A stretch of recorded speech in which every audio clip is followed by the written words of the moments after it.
हमारे देश का जो श्रमिक वर्ग है उसके सामने कई तरह की समस्याएं होती हैं, इसलिए सरकार इस वर्ग को कुछ सुविधाएं देती है ताकि इनकी जिंदगी को आसान बनाया जा सके। ये श्रम विभाग की जिम्मेदारी होती है कि सभी श्रमिकों तक ये सुविधाएं पहुंच सके। इसके तहत शिक्षा, विवाह, चिकित्सा, पेंशन समेत कई सुविधाएं दी जाती हैं, लेकिन इसे लेकर विभाग कितना सतर्क है, इसकी जीती जागती मिसाल है लोहाघाट ब्लॉक के नेपाल सीमा से लगा दुरुस्त डनगांव क्षेत्र। इस गांव का श्रम विभाग कार्यालय टनकपुर में है, जिसकी दूरी गांव से लगभग 150 किलोमीटर की है। इस कार्यालय के चक्कर काटते काटते लोगों के जूते चप्पल घिस गए, लेकिन मजाल के कोई श्रम अधिकारी इनकी सुनवाई करता। गांव की रहने वाली रेखा देवी बताती हैं कि इनकी बेटी की शादी की फाइल पिछले 3 सालों से श्रम विभाग के कार्यालय टनकपुर में लटकी हुई है, जिसके लिए वो 3 सालों से कार्यालय के चक्कर काट रही हैं, वो भी बिना अधिकारियों के आश्वासन के कि उनकी समस्या का समाधान हो जाएगा। गांव के ही रहने वाले किसान मोहन चंद पांडे का कहना है कि श्रम विभाग की योजनाएं क्या-क्या हैं, इस बारे में भी गांव में आधी अधूरी जानकारियां हैं। कई बार अधिकारियों को गांव के नजदीक कोई कार्यालय खोलने या कम से कम गांव में समय समय पर कैंप लगाने का सुझाव भी दिया गया है, लेकिन दुरुस्त गांव होने की वजह से किसी ने कोई दिलचस्पी नहीं दिखाई। इसका नतीजा ये है कि लोगों को श्रम विभाग की ओर से दिया जाने वाला सामान और सेवाएं नहीं मिल पाती हैं। अधिकारियों की लापरवाही से तंग आकर अब यहाँ के लोगों ने श्रम विभाग के खिलाफ आंदोलन शुरू करने की चेतावनी दी है। जनपद चंपावत का सीमांत क्षेत्र का रहने वाला हूं और सीमांत क्षेत्र के लोगों का जो कर्मकार बोर्ड टनकपुर है, जो श्रम विभाग है, उसमें कई लोगों के रजिस्ट्रेशन है और कई लोगों को जो है इसके बारे में जानकारी नहीं है। लेकिन जिन लोगों के रजिस्ट्रेशन है भी तो उनको उस श्रम विभाग से कोई फ़ायदा नहीं मिल रहा है। और किसी को जो लड़कियों की कोई शादी होती है या स्कॉलरशिप है या और भी अन्य कोई चीज़ें हैं, जो व्यक्ति जिस ट्रेड में काम कर रहा है, चाहे वो राजमिस्त्री हो, कारपेंटर हो, नहीं अभी तक उसको टूल किट वितरण किए गए हैं और वितरण किए भी गए हैं तो मनमाने तरीके से किए गए हैं और श्रम विभाग की कोई सूचना यहाँ लोगों को प्राप्त नहीं होती है, क्योंकि ये सीमांत क्षेत्र का एरिया है और यहाँ से उनको टनकपुर जाना पड़ता है। टनकपुर जाने में उनको बहुत आय व्यय जो है बहुत ज़्यादा जो है पैसा खर्च करना पड़ता है और श्रम विभाग की यहाँ उनको कोई जानकारी नहीं देती। कोई कागज़ भी लगाने होते हैं तो वो टनकपुर जाना पड़ता है। हम सरकार से और प्रशासन से अनुरोध करेंगे कि श्रम विभाग के जो भी चीज़ें हैं उसका जो है न्याय पंचायत में वितरण किया जाए और अधिक से अधिक लोगों को इसके बारे में जानकारी दी जाए ताकि लोगों को इसका फ़ायदा मिल सके। मेरा नाम रेखा देवी है। 3 साल से हमने फाइल लगाई है। काहे की? श्रम विभाग की। काहे की? लड़की की शादी की। पैसा नहीं अभी तक नहीं मिला है? पैसा अभी तक नहीं मिला है। कितने चक्कर लगा दिए? 3 साल से चक्कर लगा रहे हैं हम। तो क्या कहते हैं? अभी ऐसा बोले अभी बन जाएगा झांसे में रखते हैं, लास्ट में कुछ नहीं होता है। श्रम विभाग के बारे में आपका रजिस्ट्रेशन है? हाँ जी हाँ। कितने साल हो गए सर? 4-5 साल हो गए। उसमें कोई सुविधा मिली वहाँ से अभी तक? वहीं से सुविधा कुछ भी नहीं मिली। अच्छा, कोई चीज़ जैसे आपको जो कई चीज़ें मिलती हैं श्रम विभाग से, उसके बारे में क्या जानकारी है? श्रम विभाग से हमें एक मशीन मिली है और बाकी और कुछ नहीं मिला है। और ये जो स्कॉलरशिप या कोई और अन्य चीज़ें जो मिलती हैं, नहीं, कोई भी चीज़ नहीं मिली? कोई नहीं मिली। तो और जैसे उसका कोई कागज़ लगाने हो तो उसके लिए क्या करते हैं? उसके लिए टनकपुर जाना पड़ता है। आने जाने में बहुत दिक्कत होती है और हम बहुत दूर के रहने वाले हैं और वहाँ जाके भी हमको काफ़ी दिक्कतों का सामना करना पड़ता है। मतलब बहुत दिक्कत होती है? बहुत दिक्कत होती है। हमें श्रम विभाग में जुड़े 5 साल हो गए हैं, हमें कोई सुविधा नहीं मिली है और कोई जानकारी भी नहीं है, कोई आते जाते भी नहीं है। यहाँ हम पहाड़ क्षेत्र में हैं, बहुत दूर पड़ता है यहाँ से आने जाने के लिए। हमें 5 साल हो गए हैं, हमें कोई जानकारी नहीं है, हमें कुछ मिला भी नहीं है। यहाँ से आने जाने में बहुत दूर पड़ता है और हम पहाड़ी क्षेत्र में रहते हैं, हमको कोई जानकारी नहीं है। हमें मजदूर है, यहाँ कोई आता भी नहीं है, जाता भी नहीं, और मीटिंग भी नहीं होती है, कुछ मिला भी नहीं है। तो सुनिए, आपने लोगों की आप बीती और इससे अंदाजा लगाया जा सकता है कि एक तो दुरुस्त गांव, वैसे ही वहां पर सुविधाएं कम हैं और जो योजनाएं जो सरकार की तरफ से फायदा लोगों को मिलना चाहिए था वो भी सिर्फ इसलिए नहीं मिल पा रहा क्योंकि अधिकारियों की मंशा नहीं है। लक्ष्मण बिष्ट हमारे संवाददाता जुड़े हैं इस पर ज्यादा जानकारी के साथ। लक्ष्मण, मोटे मोटे तौर पर थोड़ी जानकारी आपसे लेना चाहेंगे, कितनी आबादी है गाँव की, लगभग श्रम विभाग के साथ कितनों ने रजिस्ट्रेशन कराया हुआ है और कितने सालों से इन लोगों को इन तमाम योजनाएं जो श्रम विभाग की तरफ से चलाई जा रही हैं उनका फायदा नहीं पहुंचा है? जी मैं बताना चाहूंगा, ये चंपावत जिले के जो है नेपाल सीमा से लगा हुआ क्षेत्र है, जो डनगांव का क्षेत्र, तो काफी आबादी है इधर और काफी लोगों ने इसमें जो है श्रम विभाग में रजिस्ट्रेशन करवा रखा है। लेकिन जो श्रम विभाग है उसके द्वारा इन लोगों को कोई सुविधा नहीं दी जा रही, क्योंकि दूरस्थ क्षेत्र है, ना ही अधिकारी जाना पसंद करते हैं वहाँ, तो इनके रजिस्ट्रेशन होंगे लेकिन जो श्रम विभाग के द्वारा जो सुविधाएं इनको दी जानी चाहिए थी वो नहीं मिल पाती है। इस पर ग्रामीणों ने कहा, और दूसरा इनको जो भी रिन्यूअल कराना पड़ता है या कोई योजना की जानकारी देना पड़ता है, इनको 150 लोग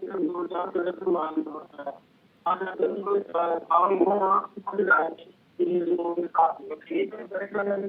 ठीक है लक्ष्मण, आपके पास हम दोबारा लौट रहे हैं, आपकी आवाज सही से मिल नहीं पा रही है। तो यहाँ पर स्थिति आपको बता दें इस गांव की काफी ज्यादा दयनीय है। ये जो है लोहाघाट ब्लॉक के नेपाल सीमा से लगा हुआ दुरुस्त डनगांव क्षेत्र है, आबादी अच्छी खासी है, लोगों ने अपना रजिस्ट्रेशन यहाँ पर श्रम विभाग के अंदर करवाया हुआ है जिसे पंजीकरण कहा जाता है, लेकिन उसके बावजूद भी 5 साल का लंबा वक्त हो चुका है। कुछ लोगों को कुछ सुविधाएं मिल जाती हैं, कुछ लोगों को नहीं मिल पाती और कई लोग तो ऐसे भी हैं जिनको 5 सालों से भी कोई सुविधा नहीं मिली है। लक्ष्मण, 5 साल का जिक्र भी हमने सुना कि एक व्यक्ति ने किया था, तो क्या ऐसे गांव में कई लोग हैं जिन्होंने 5 साल पहले अपना रजिस्ट्रेशन कराया और 5 सालों तक कोई सुविधा नहीं मिली है? जी ऐसे पीरम में बताना चाहूंगा, ऐसे कई लोग हैं जिन्होंने जो रजिस्ट्रेशन करा रखा और उनको सुविधा जो है नहीं मिल पा रही। ग्रामीणों ने अपनी बात जो है रखी हुई कि इनको कोई सुविधा जो है नहीं मिल पा रही है। ग्रामीणों का कहना है कि या तो सीमावर्ती क्षेत्रों में कैंप लगाया जाए या नजदीकी जो हमारा लोहाघाट क्षेत्र है, चंपावत क्षेत्र है, वहाँ जो है इसका एक कार्यालय स्थापित किया जाए। और दूसरा, जो श्रम विभाग सामान देता है तो उसको जो है न्याय पंचायत स्तर पर वितरित किया जाए, ताकि जो जितने भी सभी ग्रामीण मजदूर हैं इनको जो सामान जो है सबको मिल सके। अच्छा, जो विभाग की तरफ से सामान आता भी है तो वो भी क्या सब लोगों को नहीं मिलता, उसमें भी भेदभाव किया जाता है? जी वो सब लोगों को सामान नहीं मिल पाता। ये इन लोगों की शिकायत है कि जो श्रम विभाग नजदीक के क्षेत्र हैं वहाँ सामान वितरित कर देता है और इधर जो सामान जो है मिल नहीं पाता, और जो सामान भी मिलता है उसकी क्वालिटी पे भी जो है ग्रामीणों ने जो है प्रश्न चिन्ह खड़े करेंगे। सामान की क्वालिटी भी जो है अच्छी नहीं होती है। अच्छा, विभाग किस आधार पर चयन कर रहा है लक्ष्मण कि किसको सामान दिया जाए किसको नहीं? क्या सिर्फ दुरुस्त इलाका होना एक वजह है या जिनके कोई करीबी हैं उन लोगों को सामान दिया जाता है और बाकियों को छोड़ दिया जाता है, ऐसा भी कुछ है? जी, श्रम विभाग ने जो इस योजना में जो पात्र लोग आते हैं उनका रजिस्ट्रेशन करा रखा, बहुत कई लोगों ने रजिस्ट्रेशन करा रखा, और खास कर जो सीमावर्ती क्षेत्र है तो ये तो वैसे भी इनको जो है सीमावर्ती क्षेत्रों का जो है इसमें लाभ मिलना चाहिए। बीएडीपी योजना चलती तो किसी का भी लाभ इनको नहीं मिल पा रहा है। इससे ग्रामीणों में काफी आक्रोश है। एक महिला ने तो कहा, मैंने अपनी बेटी की शादी के लिए 3 साल पहले फाइल लगाई थी, अभी भी वो टनकपुर के चक्कर काटने में है बेचारी, अभी तक उनका कार्य नहीं हो पाया जी। अच्छा, ये जो है जिनकी फाइलें सालों से अटकी हुई हैं लक्ष्मण, जब ये जाते हैं विभाग के कार्यालय में तो वहाँ कौन मिलता है इनको और उनको जवाब क्या मिलता है इन समस्याओं का? जी, वहाँ इनको श्रम परिवर्तन अधिकारी मिलते होंगे और वहाँ के जो ऑफिसर है, क्लरिकल स्टाफ है वो मिलता है। तो उनका क्या, ग्रामीणों का कहना है कि कुछ न कुछ इसमें नए नुक से निकाल कर आ जाना कलाना करके इनको टाल देते हैं कि ये इनकी जो ग्रामीणों की शिकायत है। और इतने सालों में किसी तरह का कोई कैंप भी कार्यालय की तरफ से नहीं लगाया गया कि इतने दूर गांव है, कम से कम कैंप लगा दिया जाए, लोगों को बता दिया जाए कि आपके श्रम विभाग के तहत क्या क्या योजनाएं आती हैं जिसका फायदा लोगों को मिलना चाहिए? जी मैं बताना चाहूंगा, ये सीमावर्ती जो क्षेत्र है वहाँ कैंप लगाना तो दूर, अधिकारी जाना तक पसंद नहीं करते हैं। ग्रामीणों को कई महीने हो जाते हैं, वर्ष हो जाते हैं अधिकारियों की शक्ल देखे हुए, तो कैंप लगाना तो बहुत दूर की बात है। अगर कैंप वहाँ लगता तो ग्रामीणों को 150 किलोमीटर दूर अपना पैसा खर्च करके, कम से कम ग्रामीणों का कहना है एक बार हम टनकपुर जाते तो उनके 2 से 3 हजार रुपया जो कागज बनाने आने जाने खाने में जो खर्च हो जाते हैं, उसके बाद भी जो काम नहीं हो पा रहा है, ये जो है ग्रामीणों ने आरोप लगाया है श्रम विभाग के ऊपर। जी रम। अच्छा, इस सिलसिले में क्या लोगों ने बताया अगर श्रम विभाग नहीं सुन रहा, वहाँ के अधिकारी नहीं सुन रहे, तो कम से कम जिलाधिकारी को बोला जाए। अभी चुनाव हुए थे, क्या विधायक या कोई नेता यहाँ आए थे, उनसे ये समस्याएं कभी रखी? मैं बताना चाहूंगा, नेताओं की बातें तो आपको पता है, चुनाव के समय में नेता जो है वादे करते हैं लेकिन उसके बाद भूल ठीक है, जाते हैं। मैं लेकिन लक्ष्मण आपके हाँ, पास तो लौट रही हूँ। हमारे साथ एक स्थानीय जुड़े हैं जो कि किसान नेता भी हैं, मोहन पांडे जी। मोहन जी, बहुत स्वागत है आपका HNN 24/7 में। धन्यवाद। मोहन पांडे जी, बड़ी समस्या हमने सुनी है आपके गांव की कि श्रम विभाग जो भी योजनाएं देता है, यहाँ तक कि सामान भी देता है, वो भी आपके गांव तक नहीं पहुंचता है। हाँ मैम, ऐसा ना, ये एक हमारे व्यक्तिगत हमारे गांव की समस्या नहीं है, ये पूरे जो हमारा सीमांत क्षेत्र है, ये नेपाल सीमा से लगता हुआ, ये पूरे क्षेत्र की समस्या है। तकरीबन कितने गांव आते होंगे इस क्षेत्र में? मैम यहाँ बहुत सारे गांव हैं, करीब ये पूरे जो जिले के जो सीमांत क्षेत्र है ना मैम, इन क्षेत्रों को इसके बारे में बहुत कम जानकारी है। तो कोई अधिकारी नहीं आता है यहाँ पर? श्रम विभाग का तो श्रम विभाग के बारे में तो बहुत लोगों को जानकारी नहीं है, मतलब कोई आते ही नहीं है, इस बारे में ज्यादा जानकारी है ही नहीं। अच्छा, आप लोगों ने इसमें पंजीकरण कराया है? जी, इसमें पंजीकरण कराया है। बाकी जो इसमें जो सुविधाएं मिलती हैं, जो मजदूरों को सुविधाएं मिलती हैं, या जैसे कि कर्मकार बोल रहे हैं, आपका कारपेंटर है या राजमिस्त्री का काम कर रहे हैं, निर्माण सर्विस है, उनको जी ठीक है। मोहन जी, आपका शुक्रिया हमारे साथ जुड़ने के लिए। मीनाक्षी भट्ट जी हमारे साथ श्रम प्रवर्तन अधिकारी जुड़ी हैं। मीनाक्षी जी, मैम बहुत स्वागत है आपका HNN 24/7 में। Thank you ma'am. Meenakshi ji, ये जो नेपाल सीमा से सटा दुरुस्त डनगांव क्षेत्र है, यहाँ पर लोगों की शिकायत ये है कि 5-5 साल हो गया श्रम विभाग में रजिस्ट्रेशन कराए हुए, लेकिन विभाग की तरफ से जो सुविधाएं दी जाती हैं, जो योजनाएं हैं, उसमें आज तक 5 सालों में बमुश्किल शायद एक आध लोगों को मिल गई होगी सुविधा, अदरवाइज नहीं मिलती है, कोई सुविधा नहीं पहुंची है गांव तक। हाँ, ये न्यूज मैंने आज मॉर्निंग में ही देखी थी जी, किसी ग्रुप के माध्यम से जी। तो इसको चेक कराया जाएगा अभी कि उन्होंने हमारे यहाँ आवेदन कब किए थे जी, और किस चीज के लिए आवेदन किए थे। अगर उन पात्र होंगे और जब भी हमें सामान प्राप्त होगा जी, तो दूरस्थ क्षेत्र होने पर उनको जल्द से जल्द बुलाया जाएगा। इवन मैंने अपने स्टाफ को भी बता दिया है, हमें एक नंबर मिला था मीडिया हैंडल से, व्हाट्सएप के माध्यम से जी, तो उनको 2 बार दूरभाष पे कॉल किया गया, लेकिन कोई वार्तालाप नहीं हो पाई उनसे, क्योंकि उनका नंबर रिसीव नहीं हुआ। अगर वहाँ के नंबर लोगों के हमें मिलेंगे, कार्ड नंबर मिलेंगे, तो सूची में हम लोग उसको चेक करके कि उन्होंने किसके लिए आवेदन किया था, किसमें उनका नाम है लिस्ट में, तो जैसे ही हमारे पास सामान प्राप्त होगा बोर्ड से तो उनको पहले दिया जाएगा वरीयता के आधार पर। जी। और अच्छा मीनाक्षी जी, एक दो चीजें और, क्योंकि ये सिर्फ इकलौता गांव नहीं है। अभी जो कुछ लोगों से बात हुई है, सीमावर्ती जितने भी गांव हैं उन सभी गांव की स्थिति ऐसी है। दूसरी चीज एक, क्योंकि कुछ लोगों ने ये भी कहा है कि उनकी फाइलें जो है, अब एक महिला है वो 3 साल से चक्कर लगा रही है टनकपुर में कार्यालय की, उनकी बेटी की शादी के लिए उनको पैसा चाहिए था, लेकिन 3 साल से रोज उनको कहा जाता है कि आप कल आइएगा या फिर हम कर रहे हैं कुछ। तो देखिए, इतना समय हो गया है फाइलें अटके हुए लोगों की। हाँ, जो वो फाइल के विषय में आप बता रहे, क्योंकि हमने उस पे अपने कार्यालय में अभिलेखों में उसको देखा भी था जी, तो वो कार्यालय 2019 में हमारे कार्यालय से संस्तुति करके ALC महोदय को जा चुकी थी DBT हेतु मेरे स्तर से जी। तो चूंकि उसमें सारा कार्य उस समय ऑफलाइन रीति से किया जाता था जी, उसके पश्चात वहाँ पर कुछ ऑनलाइन फाइलें भी हैं, कुछ ऑफलाइन भी थी, लेकिन हम लोग सारा काम ऑफलाइन करते थे ड्यू टू हमारे पास यहाँ पे ऑनलाइन सुविधा प्राप्त नहीं हो पाई थी जी। लेकिन कुछ समय पहले, अभी 1 साल होने को आया है, तो हमें ऑनलाइन सुविधा यहाँ पर प्राप्त हो चुकी है। तो वो कुछ फाइलें वहाँ पर कुछ टाइम होने के बाद फिर हमें वापस आई थी कि ऑनलाइन इनको डाला जाए जी, ऑफलाइन रीति से DBT नहीं हो पाएगी जी। लेकिन जब वो फाइलें वापस आई तो उसमें 1 वर्ष का समय व्यतीत हो चुका था जी। तो इस कारण से वो कार्य मेरे स्तर से नहीं हो पाएगा क्योंकि उसमें 1 वर्ष से अधिक का समय हो चुका है जी। वो सॉफ्टवेयर में हम लोग नहीं डाल पा रहे हैं पोर्टल पर जी। उसके लिए हमने सचिव महोदया को पत्र लिख दिया है जी। और इसमें रिमाइंडर भी डाल दिया है कल हमने उनको जी। तो हो सकता है जल्द से जल्द इस पे कार्रवाई होगी जी। क्योंकि उनसे मेरी फोन पे भी पहले वार्तालाप हुई थी इस विषय में तो महोदय का कहना था कि जल्द से जल्द इस पे कार्रवाई ली जाएगी जी। क्योंकि इससे एक बहुत बड़ा श्रमिक वर्ग प्रभावित हो रहा है। जी। अच्छा देखिए ना मीनाक्षी जी, अभी आपसे सवाल किया, आपने कितनी आसानी से बताया कि ये समस्याएं हो रही हैं लोगों की। शिकायतें, हम 150 किलोमीटर दूर जाते हैं कार्यालय में, कम से कम एक सही जवाब तो मिले लोगों को कि उनको पता हो कि हाँ प्रोसेस में है, थोड़ा समय लगेगा, तो लोगों को भी इंतजार है। दूसरी चीज ये है कि कैंप्स नहीं लगते, इतना दूर गाँव है, लोगों को आधा पता ही नहीं है कि श्रम विभाग कुछ हमें सेवाएं भी और जो योजनाएं हैं वो भी देता है। जी, आपने बहुत अच्छा प्रश्न किया है।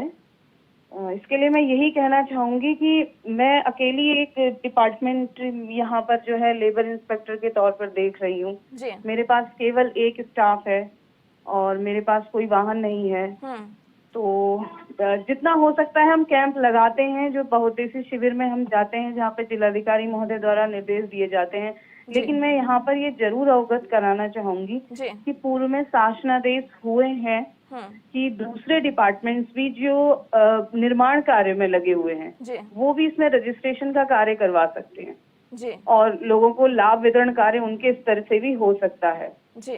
तो आप समझ सकती हैं कि मैं एक अकेले ये कार्य कर रही हूँ एक स्टाफ के साथ, जो मेरे पास कोई ऐसी एजेंसी नहीं है कि जो लोगों के ग्राम स्तर पे और न्याय पंचायत स्तर पे उनको सामान उपलब्ध कराया जा सके। हम एक जगह कैंप लगाते हैं जो ज्यादा 2-3 दिन चलता है, फिर उसके बाद जो बचा हुआ सामान है वो हम कार्यालय द्वारा भी वितरित करते हैं। तो ये संभवतः हम लोग कुछ ही क्षेत्र में ही कर पाते हैं, ये मैं भी समझती हूँ। इसमें लोगों की समस्याएं जाहिर बहुत सही बात है, लिहाजा इसमें सारे जो डिपार्टमेंट्स को जो ऑर्डर हुए थे शासन से, तो शासन से अगर फिर से ऑर्डर्स होते हैं उनको कि सभी डिपार्टमेंट्स अपने अपने स्तर से कार्य करें, तो मुझे लगता है बेहतर एक एक व्यक्ति तक पहुंच हो पाएगी। आप तो ये समझ ही रही होंगी कि एक अकेला व्यक्ति कितने लोगों को मतलब दे पाएगा, है ना जी।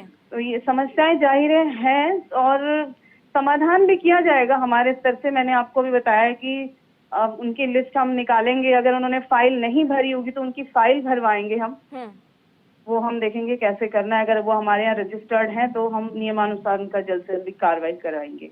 जी चलिए, बहुत शुक्रिया आपका मीनाक्षी जी हमारे साथ जुड़ने के लिए। और लक्ष्मण हमारे साथ हमारे संवाददाता बने हुए हैं। अब लक्ष्मण देखिए, श्रम प्रवर्तन अधिकारी हमारे साथ जुड़ी थी, उन्होंने बताया भी कि समस्याएं जो हैं वो किस तरह से आ रही हैं, लेकिन सबसे बड़ी समस्या यही समझ में आई है कि वन मैन आर्मी है जो काम कर रही है, उनके पास खुद स्टाफ की इतनी ज्यादा कमी है। ये तो विभाग के सोचने वाली बात है, प्रशासन के सोचने वाली बात है कि इतने कम लोगों के साथ इतनी ज्यादा और इतनी आगे तक पहुंच रखना वाकई में मुश्किल है।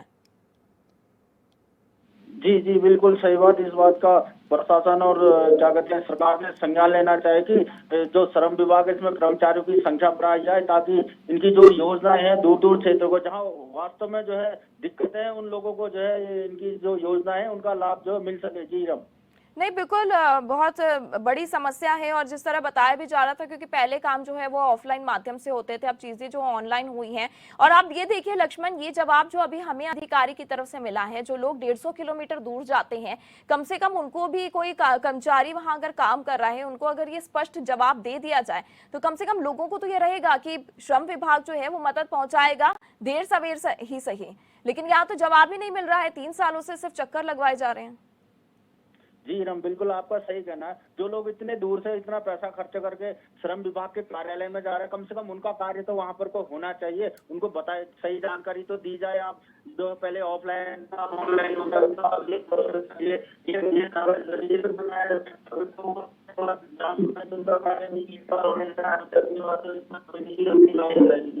अच्छा, लोगों ने क्या इसकी शिकायत कभी जिलाधिकारी से भी की है लक्ष्मण?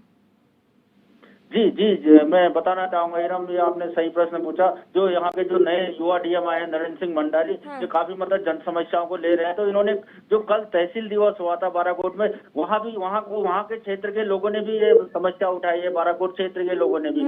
तो इस पर जिलाधिकारी ने संज्ञान लेते हुए श्रम विभाग के अधिकारियों को जो है आदेशित किया है कि हर महीने की 2 तारीख को जो है बाराकोट क्षेत्र में जो है श्रम विभाग का कार्यालय लगाए और जो अधिक से अधिक जो इस दायरे में आते हैं उनका जो पंजीकरण श्रम विभाग में करे और उनको जो ठीक है लक्ष्मण, बिल्कुल मैं आपके पास और सवालों के साथ लौट रही हूँ। खुशहाल सिंह अधिकारी जी हमारे साथ क्षेत्र विधायक जुड़े हैं। खुशहाल जी से बहुत स्वागत है आपका, HNN 24/7 में है। तो संपर्क यहाँ पर टूट चुका है। हालांकि विधायक जी से भी पूछेंगे लक्ष्मण, क्योंकि जब चुनाव होते हैं तमाम नेतागण पहुंचते हैं, लोगों से वादे करते हैं। अच्छा, आपको कोई जानकारी है कि चुनाव से पहले भी कोई नेता पहुंचे? क्योंकि लोगों का कहना है अधिकारी तो आते नहीं है। जी इरम, मैं बताना चाहूंगा इन क्षेत्रों में जहां वास्तव में समस्या है, जहां की लगता है कि वास्तव में समस्या है, वो लोग कैसे मतलब अपना जीवन यापन करते हैं, इसका ना तो अधिकारियों को पता रहता है, ना इन नेता लोगों को पता रहता है। ये कभी कभार जो इलेक्शन का टाइम होता है उसी टाइम में नेता लोग जो उन क्षेत्रों में पैदल भी चलना होता है, कहीं सड़कें नहीं है, कहीं जो रास्ते हैं तो टूटे फूटे हैं, कहीं पानी नहीं है, कहीं स्कूल नहीं है, कहीं अस्पताल की तो शक्ल तक नहीं रहती, अस्पताल तक वहाँ नहीं है। तो उस टाइम में ये कोई संज्ञान जो है नहीं लेते। अगर संज्ञान लिया होता तो शायद ये समस्या इन क्षेत्रों को देखने को नहीं मिलती। इसका यही कारण है कि उन क्षेत्रों से काफी बड़ी संख्या में जो आज पलायन हो चुका है, गांव के गांव खाली हो रहे हैं, जबकि ये सीमावर्ती क्षेत्र है। एक बात मैं आपको ये भी बताना चाहूंगा इरम, जो हमारे सीमावर्ती क्षेत्र के ग्रामीण है, एक देश के प्रहरी के तौर पर भी काम करते हैं। अगर सीमा में कोई हलचल होती तो यही लोग जानकारी जो हमारे प्रशासन या पुलिस को देते हैं। जी इरम, नहीं बिल्कुल, और सबसे असुरक्षित सीमाएं जो है वो यही है लक्ष्मण, क्योंकि गांव खाली हो रही हैं और इन्हीं वजहों से जो है वो रिवर्स माइग्रेशन, रिवर्स पलायन की जो बात सरकार की तरफ से की जाती है। लेकिन जब सुविधाएं नहीं पहुंचेंगी तो बेशक लोगों को मजबूर होना होगा। और अब देखिए, एक स्थानीय से जब बात हुई, उनका कहना है इकलौता गाँव नहीं है, इस सीमा से लगे हुए कम से कम भी तो सैकड़ों गांव होंगे जिन तक ये योजनाएं नहीं पहुंची हैं। जी बहुत गांव है सीमावर्ती क्षेत्र में, जो हमारा नेपाल का बॉर्डर लगा, तो वहाँ आज भी सुविधाओं के अभाव में जीने को ग्रामीण मजबूर है। अधिकारियों के पास जाते हैं, वो भी आश्वासन नहीं देते, नेताओं के पास जाते हैं, वो भी सिर्फ आश्वासन मिलता है, आश्वासन पे जी रहे। अब क्या करें, मजबूरी, उन्होंने भी अपने बच्चे पढ़ाने हैं, वो करना है। खेती में भी जो है ना, कहीं पानी नहीं है तो कहीं नहीं, तो मजबूरी में वो पलायन कर रहे हैं, वो बाहर को शहरों को भाग रहे हैं, वो क्या करें, मजबूरी है। अच्छा लक्ष्मण, अभी श्रम प्रवर्तन अधिकारी ने हमें एक और बात बताई थी कि सरकार की तरफ से आदेश जारी हुआ था बीच के दिनों में कि जो भी निर्माण कार्य जो कार्यों में लगे हुए हैं, बाकी जो विभाग हैं उनकी तरफ से अगर कुछ योजनाएं चल रही हैं या वहां पे कोई कार्य चल रहे हैं, तो उनको भी अधिकार था कि वो जो है लोगों का रजिस्ट्रेशन कराएं और उन तक ये सुविधाएं पहुंचाएं। तो क्या उसके तहत भी लोगों तक मदद नहीं पहुंची? जी नहीं है, इस बात की जानकारी जो सीमावर्ती क्षेत्र के ग्रामीण है, जिनकी समस्या उनको होगी नहीं कि यहाँ भी जो हमारा रजिस्ट्रेशन हो रहा है करके, तो इन्हीं चीजों का जो है जानकारी कम से कम और किसी माध्यम से तो ग्रामीणों को पहुंचाया जा सकता है कि आप जो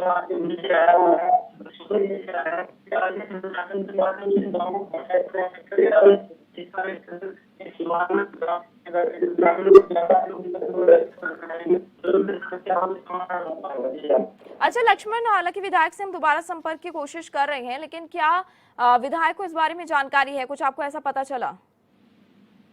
जी मुझे तो नहीं लगता कि उनको इस बारे में भी जो है जानकारी होगी, क्योंकि जो है मामला जो है किसानों का, तो उस क्षेत्र को कोई ज्यादा ध्यान भी नहीं देता। तो मेरे को नहीं लगता कि जो हमारे माननीय विधायक है उनको इस मामले की कोई जानकारी होगी। जी रम नहीं, अगर जिलाधिकारी फरियाद सुन रहे हैं लोगों की, तो ये तो जिम्मेदारी बनती है कि कम से कम जो क्षेत्र के विधायक हैं उन तक ये बात पहुंचे।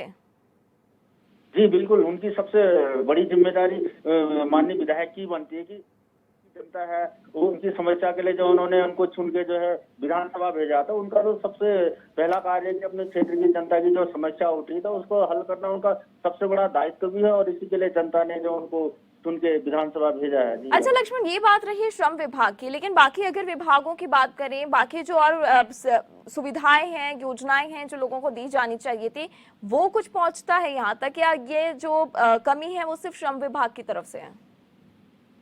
जी अब अगर मैं बात करना चाहूँ तो ये सिर्फ श्रम विभाग ही नहीं, अन्य विभागों की भी जो योजनाएं हैं तो उन क्षेत्रों को नहीं मिल पाती। इससे तो कहाँ कागजों में जरूर जो है वो योजनाएं दिखती है, लेकिन धरातल पर अगर आप जाइए तो वहाँ जो है काफी पिछड़ा इलाका, वहाँ जो इस प्रकार की कोई सुविधाएं नहीं है। कहीं कहीं तो ऐसे गाँव है जो शौचालय मुक्त, शौच मुक्त गाँव जो है वो बोर्ड लगे, लेकिन वहाँ ग्रामीणों के पास शौचालय तक जो उपलब्ध नहीं है। कई बार ये मुद्दे उठाए गए, लेकिन सिर्फ कागजों में और मीटिंग में तक सीमित रहते हैं। जी राम नहीं बिल्कुल लक्ष्मण, देखिए कार्यक्रम के दौरान हम जिलाधिकारी नरेंद्र सिंह भंडारी को भी संपर्क किया है और उन्होंने ये कहा है कि चूंकि वो अभी मीटिंग में मौजूद हैं इसलिए कार्यक्रम में जुड़ नहीं सकते हैं, लेकिन उन्होंने अपने स्तर से अधिकारियों को ये निर्देश दिए हैं कि वहां पर खास तौर पर जाकर कैंप लगाया जाए। तो कुछ उम्मीद जगी है कि कम से कम अगर अभी श्रम प्रवर्तन अधिकारी के संज्ञान में मामला आया है, जिलाधिकारी के संज्ञान में मामला आया है, तो जल्द जल्द इन लोगों तक सुविधाएं पहुंचेंगी। बहुत शुक्रिया आपका लक्ष्मण हमारे साथ जुड़ने के लिए। तो उम्मीद पर दुनिया कायम है और उम्मीद यही की जा रही रही है कि सिर्फ